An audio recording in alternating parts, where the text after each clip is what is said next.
magandang araw na naman po sa inyo. Dito naman po tayo. May nakuha na naman po kaming katuray naman ngayon. Pinahingi po ng isang kakilala sa daan. So nagwo-walking kami, may nakita kami mga ganito.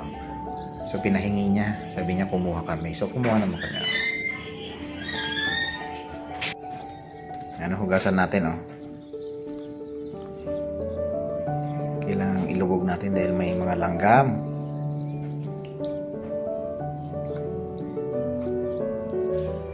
Kapag nahugasan na, lagay natin dito sa malupitan nating spinner para matanggal yung excess na tubig.